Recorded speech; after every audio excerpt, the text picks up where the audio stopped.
okay, Brother Fapte? So dear Thai, dear Sangha, thank you so much, everyone, for coming together. Just want to let you know we have a video camera on for the presentation, and it will be turned off as soon as we get to any personal sharings, any small group breakout feedback things. We just want to be able to record this presentation to be able to share in other spaces and hopefully through wake-up groups and maybe beyond. But it will be turned off as soon as any personal sharing comes up. So I hope that that isn't a source of concern for anybody. Okay. So we are here. I think everyone has met me already. I'm Sister Ocean, but for those who haven't met Valerie and Maria Stella, I'd like to ask them to introduce themselves.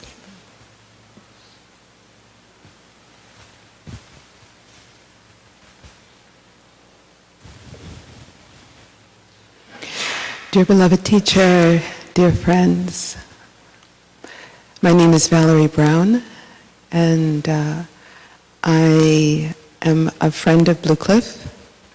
That friendship actually began in 1995 when I attended a talk given by our teacher, Thich Nhat Hanh, at the Riverside Church in Manhattan. And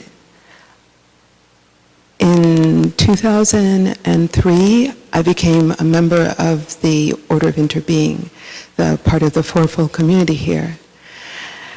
And then the year after that, we had our very first People of Color retreat at Deer Park Monastery, and that was offered by our teacher, and I had the great privilege and pleasure of being part of that, and have tried to support many people of color retreats, both here at the monastery, at Deer Park Monastery, and also in Philadelphia, where we had retreats on site there, and in Manhattan.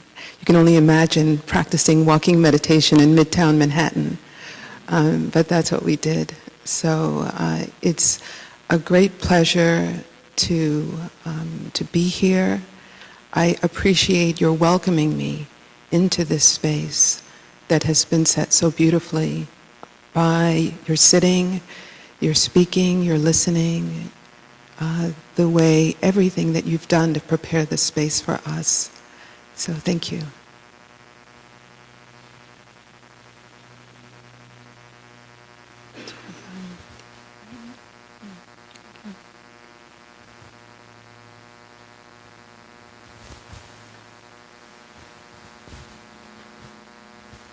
Their Thai, their community.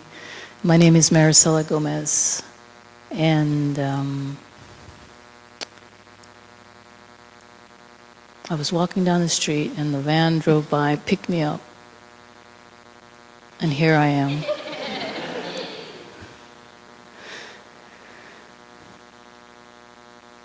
And then I stayed for about a year and a half. That was in 2008. But I drove here, and then I stayed for a year and a half. Before that, I stayed at, this time I took a plane, and I stayed about a year at Plum Village. It was a life-transforming experience, living in community, living in a mindfulness practice center, living and being welcomed by people who had taken a vow to practice mindful living and on a path toward freedom. And since then, I haven't looked back. Maybe I have looked back every now and again and wondered why I didn't do certain things, but it's a beautiful path, and the community continues to welcome me home to Blue Cliff, and so I come back as often as I have the time. They still let me in. I'm very happy with that, and there's always smiles and hugs and warmth. And outside, I continue to do some of the things that brought me to the practice, activism, speaking out about racial injustice, class injustice, gender injustice, just the intersectionality of how injustice exists as a path toward freedom, to understanding it and moving us toward freedom. And so I'm very pleased to be here with you tonight, especially because all these young people, it's great to be part of a community, and I wish I had your opportunity when I was your age, to be touching the practice and discovering how it might benefit us. So thank you for being here, thank you for welcoming me, and I look forward to sharing tonight with you.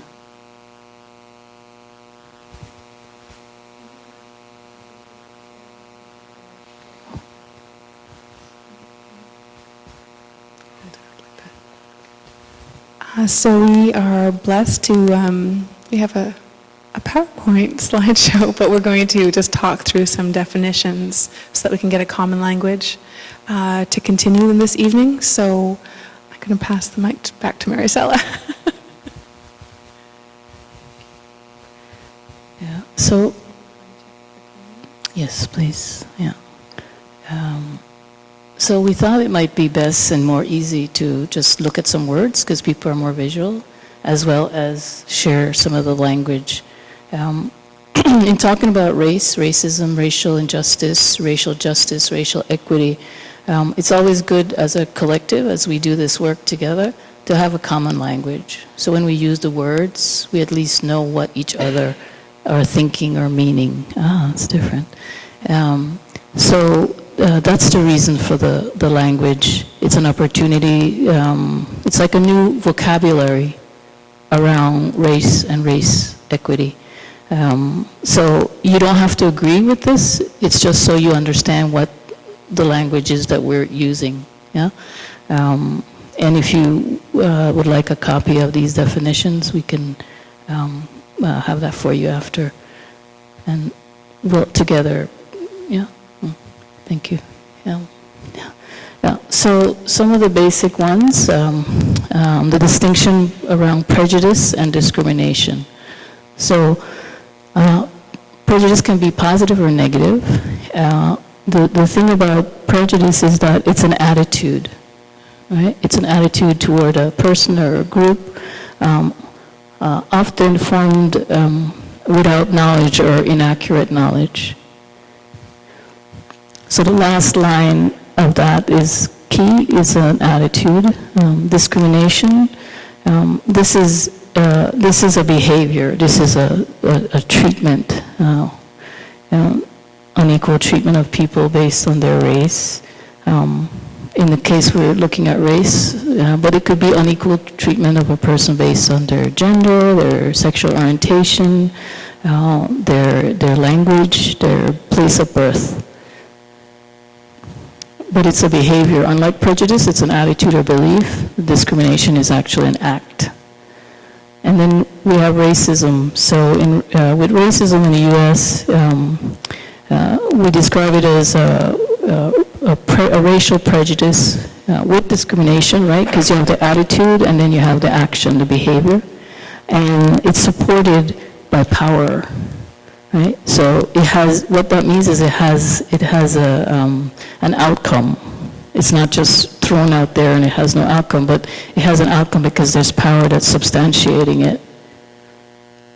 And when we're talking about race in the United States, we're talking about there's an advantage. So racism advantages one group over another group. So that's a white group over a non-white group. This is the way racism has played out in this country. And power being the ability and the capacity to have your behavior do something, mean something, have an influence, have an effect.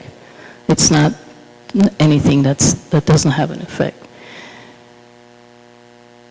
And white privilege being the benefit that comes from racism. where white people or white-skinned people or white or light-skinned people or perceived white-skinned individuals would be benefiting from this act of racial discrimination. So it's looking and acknowledging that there are concrete advantages from having white skin privilege. And that's a big thing, right? This coming to grips and coming to awareness as a population with white skin privilege. Sometimes it's really difficult to acknowledge it, but I think one of the things we really want to embrace here is this exploration of race and racism and racial justice is just that. It's an ability for us to sit together as community, moving toward freedom and understanding what it might take to move toward freedom. And one of those freedoms that we're looking into tonight is racial freedom, racial equity, racial balance, racial homeostasis, however you want to look at it. It could have been another one, another discrimination, but it happens to be racism tonight that we're looking at, okay? So there's no shame, there's no blame, there's no guilt. There's an exploration, there's an opportunity and an invitation to look in and understand it and act out from this understanding. Yeah?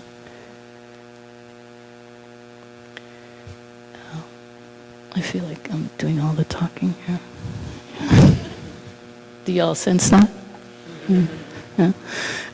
So white supremacy, this is sort of what we think of like the structure, the framework that holds this all together. Yeah?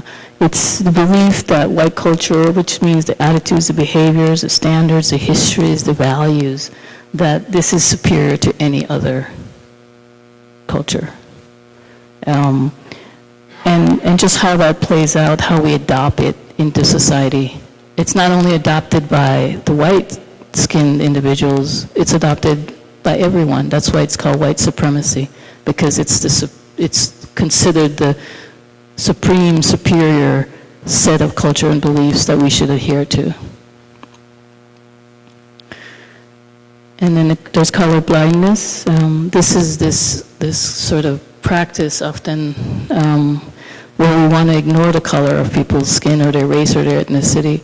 And often in a good intention, we want to just, let's all just get along. But what it does is it ignores the richness of the cultural and the racial and the ethnic heritage of the person. And that's rich. And we don't want to dismiss that. We want to understand it. We don't want to judge it. And so we don't want to just be colorblind. Everybody, let's all just get along, because it misses the whole history of being different races and ethnicities.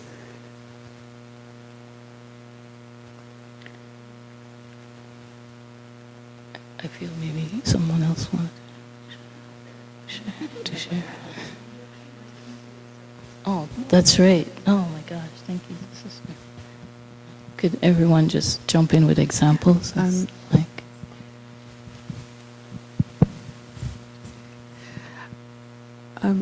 One of the things that I heard recently about the difference between diversity and inclusion. So diversity is about quantity, sort of a code word for race. And inclusion is about quality. And it's like diversity is inviting a friend to a party. Inclusion is asking your friend to dance, right? So it's personal.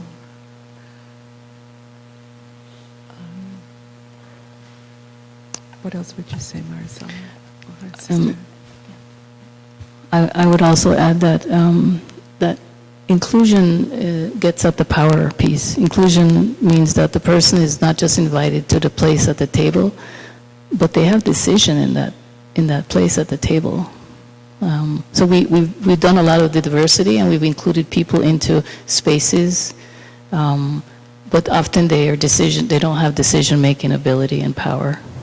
Okay, so inclusion is really inviting the person to have a say-so. They're participating in decisions and changing structures and changing institutions and changing norms and making policies different. So it brings a whole other things, policies, activities, decision making, and this is where we want to go. And I would add that without inclusion, equity is really untested. It's through inclusion that we really test our commitment to equitable practices.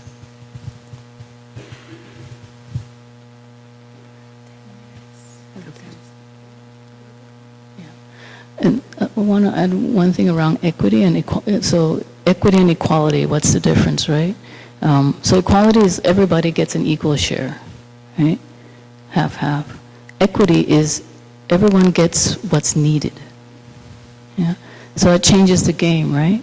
Because historically there are some who haven't had much. And so in order for them to have or to reach a place in life where they may need to bring balance, they may need a whole lot more to reach that. So equity is bringing what is needed. Equality is everybody gets the same. So there's a distinction here. And so now we talk about equity because equity acknowledges the history and the fact that we're at different places. So it may take a different amount to get people to back to balance.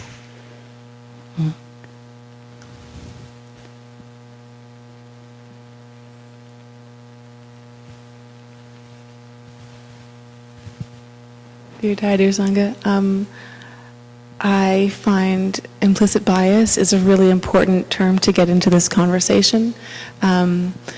It's the place where our mindfulness practice really plays out in daily life, and the whole act of trying to understand our minds, how it's so important.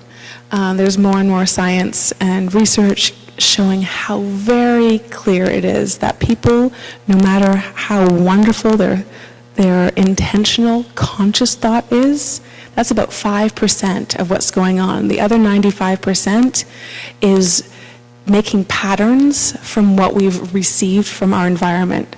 And when I started learning about this, Thai's teachings that, we're a continuation of our ancestors, our culture, I used to think like, yeah, it's true, but now I'm like, whoa, this is scientifically true, that most of our decisions come from the cumulative messages we receive from media, from school, and it's not that our choices and our conscious decisions actually they have some impact. They have great power, but they're the minority.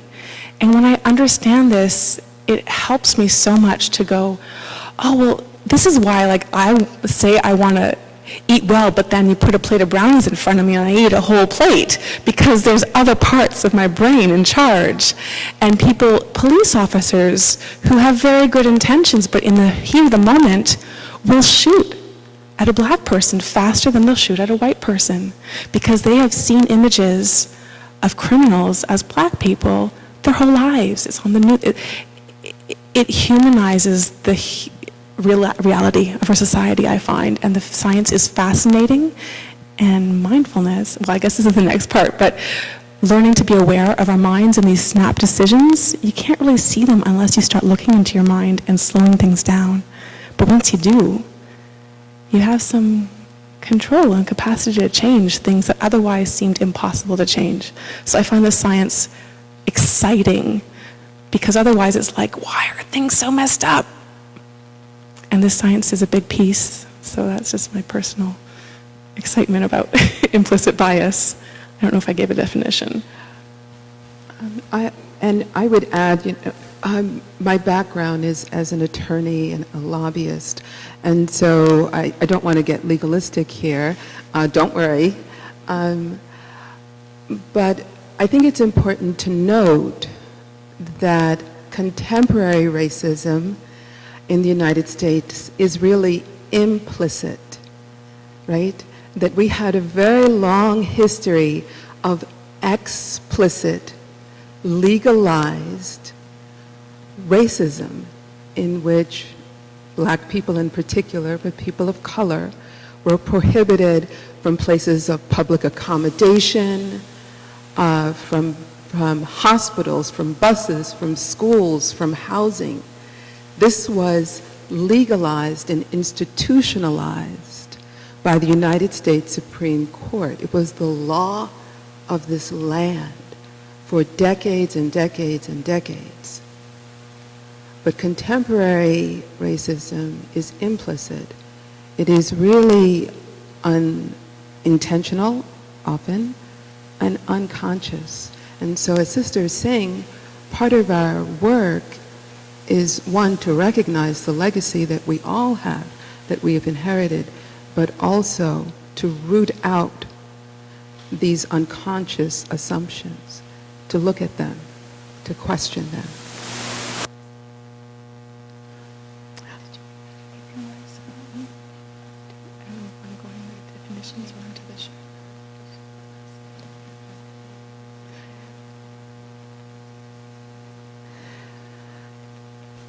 So microaggressions,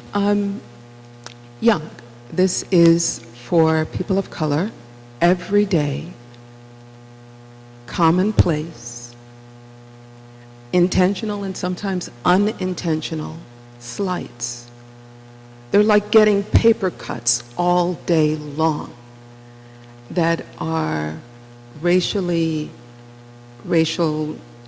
or ethnic slurs. And often the person who is offending is well-meaning, a good person, is unintentional, but the effect on the person who's receiving this is the same as explicit bias, this history of laws, the discrimination.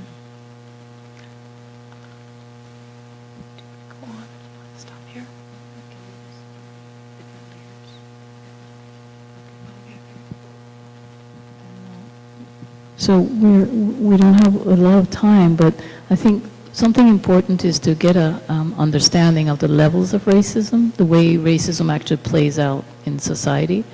And so if we look at, because it plays out on many levels, and it's one of the reasons I'm reading this slide now, that it's hard to talk about, or we get stuck. So if we go to the next slide, these are the 4 ways we sort of think about the way racism plays out in society. There's an individual and interpersonal way, right? Refers to the beliefs, the attitudes, and the actions of individuals that support racism. It can be deliberate or not. Cultural refers to the behaviors that reflect a worldview. It gives value to the world. It's what we all ascribe for. The stereotypes, the labels.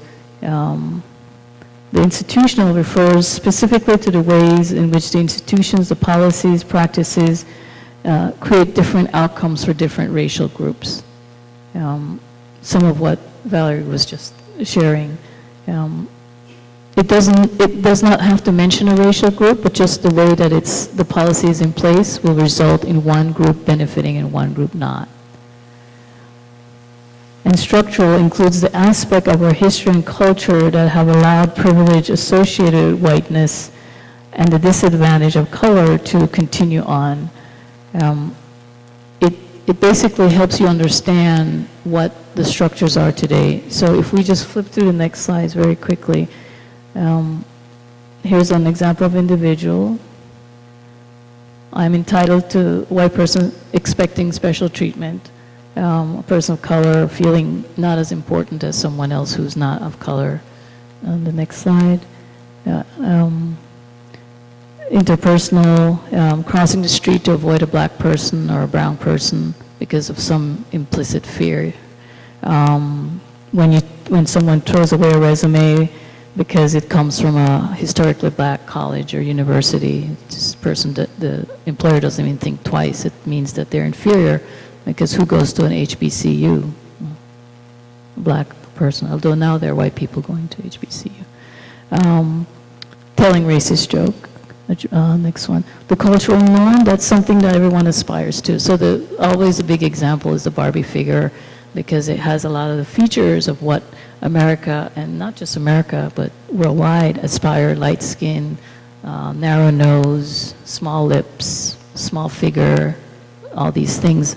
These are the cultural norms that we all grew up with and we all aspire towards.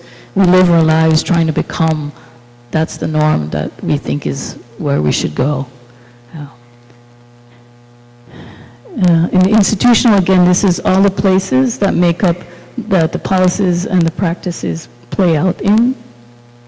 And it's not missing from anyone. Every single one of these areas have been affected by law and policy in this country. And then I'll share. We have the environment, schools, banking, transportation, housing, healthcare, criminal justice system, professional sports, the arts, retail, the job market, houses of worship, government, and nonprofits. There's not a system that racism and its legacy has not been impacted by in this country. You cannot find one. And the last one, structural racism, is, so there's a lower life expectancy for a black man than a white man, meaning if you're born a black person, you can expect to live in some neighborhoods 11 years less than a white person. This is being shown over and over and over again. Two neighborhoods right together, adjacent. If it's white, you can expect to live 11 years, 12 years longer than the neighborhood next to you if it's black. And why is that? Because of this whole structure that exists. Like if you're born in a place where there's housing discrimination, less access to fresh food, you're exposed to environmental toxins, you're more greatly exposed to violence. The schools are underfunded in this neighborhood, so there's educational racism, there's racism in the healthcare system, and there's discrimination. All those factors together creates the structure that people of color exist in and walk in every day. And that has an effect, as you can imagine, on their lives. And that's the whole structure that this country exists in. And so I think we can maybe stop here. It's a lot and it's very quick. And usually a workshop like this might be done in many days.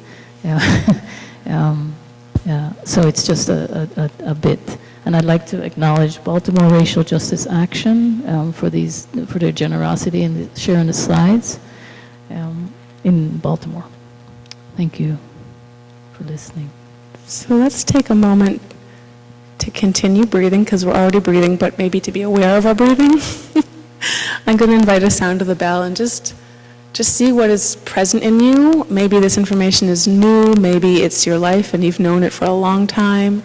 Maybe a bit of it was different than what you'd already come. Maybe you disagree with a lot of it. Just be present with whatever is alive for you right now. And take a few breaths as we listen to the bell.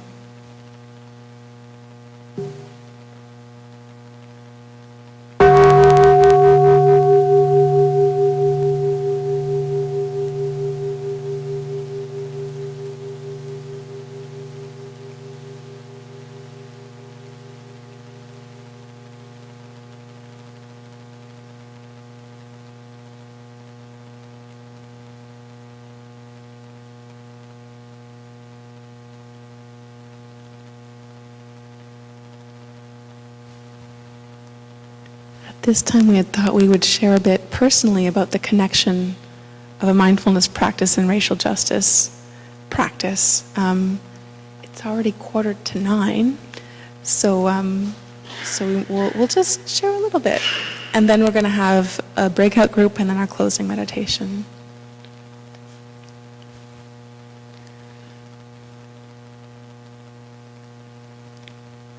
Dear Ty, dear beloved community, there's much I could say, there's little time. So what I would point to is simply this, that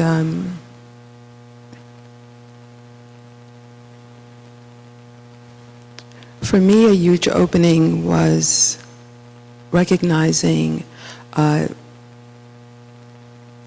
my thoughts really impacted my behavior, and how these messages, subtle and not so subtle messages about body image and what is acceptable in this country really imprinted on my mind, and that I had a lot of maybe self-hate and self-criticism for a very long time.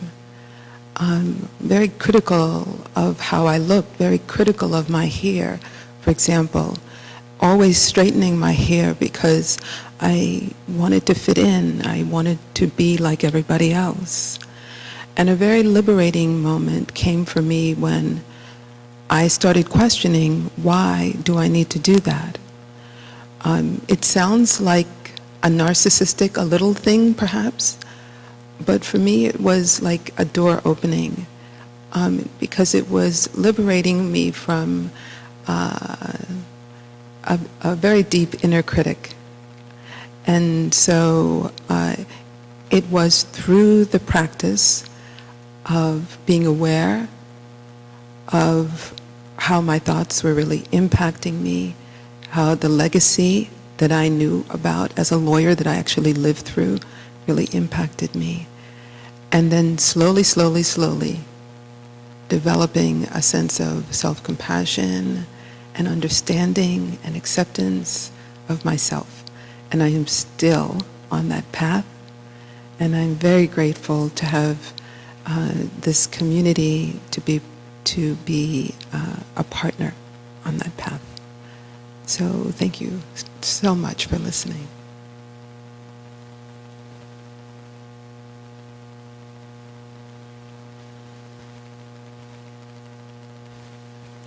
So, dear Sangha, I think as someone raised with a lot of privilege, and then in some ways also having been in like growing up and leaving high school, which was really painful to be in high school and very joyful to leave, and coming out as queer and looking at my own experience in life and where I was marginalized. Through that journey, I started to look at, well, who else is marginalized? And then I saw that friends of color had so much more impact in their daily life than I did. And it just got me on this trajectory of, man, if I suffer this much for much less, I want to be part of helping the situation for those who are suffering a lot more than me. And it's not just about race, it's about so many things, but it just became so clear the more I started learning. And I find this strange joy in doing this work because when things are out there, I mean, if you look at statistics, there's just no question. There is so much injustice in this society. And when it's vague and out there, it's so easy to fall into feeling like there's nothing we can do, it's just crazy, but I don't know why. And at least for me, it eats away and it deadens the sense of belonging, the sense of kinship that we can have that is natural to human beings. And putting energy into learning, understanding is a first step and a very powerful step to having any capacity to affect change. Even if it's not writing policy or doing anything big, but just to know energy is going in the direction that I want the whole world to go is so empowering. And it can really help aliven the parts that deaden in a society of oppression, of disconnect. You know, you don't have to think about the social or identity levels, but just that there's such disconnect, there's such anxiety and isolation, and what's one step that I can make in the direction of healing? Great. It's so wonderful, even if sometimes it's uncomfortable. The overall is so enlivening and empowering. I find this really exciting and beautiful. And I'm so glad that we're here tonight together for this small but perhaps very powerful step. Thank you.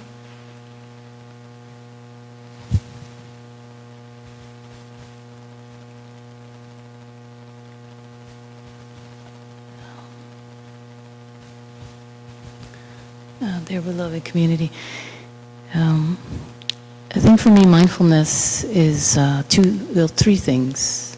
It allows that clarity of mind that helps me see, that 90% or 95% of the things that we're unaware of, that causes the implicit biasing.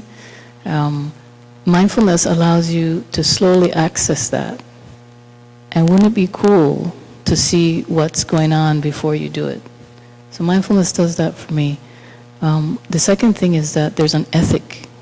It's not a secular mindfulness. It's a mindfulness that says that we want to practice happiness, we want to love each other, we want to reach truth and a happiness that does not harm. So I can be aware of these things, but if I don't have a standard that I'm referencing it to, then I'm just aware. So mindfulness allows me to bring me back to an ethic of practice. There's a standard of the way I want to live my life. There's a beautiful, honest path that I want. So I can become aware and I can measure. Is what I'm about to say in line with that? No? Well, maybe I need to look at that and shut up. Is it in line? Okay, maybe I can speak that out in a beautiful way. And I said three things, huh? Let me think. No, the third thing really is really the beauty, that there's a joy that mindfulness brings me back to. Just this week I was driving in East Baltimore where I live, and it's a very low income, very poor, primarily African American community. And it was a lot on my mind. I was going from meeting to meeting, and I drove past this public housing complex, and there's a lot in front that's been abandoned. And in the lot, there were all these wildflowers growing, and they were purple. And as I was driving, I just glanced over. I'm sure I was late for something. And I smiled. I saw it, and I was aware of it, and it brought joy to me. And I was aware of that, and I thought, oh wow, it's good. You're present for all this. But that smile, it was like an opening of my heart, just right there. And then I went to the meeting, and I carried it with me. So that's the beauty. That's the part that keeps me nourished, so that we can understand this world that we're in, whether it's personal or institutional suffering. That we have to have joy. We have to have joy. So we have to be able to recognize the little squirrel and the chipmunk and the flowers and the lot that's right next to it. It's a hypodermic needle. But can you see the flower? And that's the beauty. That's the third, probably the most important thing. Something that I didn't have before. I had the first two before I found the practice. That third one was a biggie. It's life-sustaining. So that's a little bit of my path. Thank you for listening.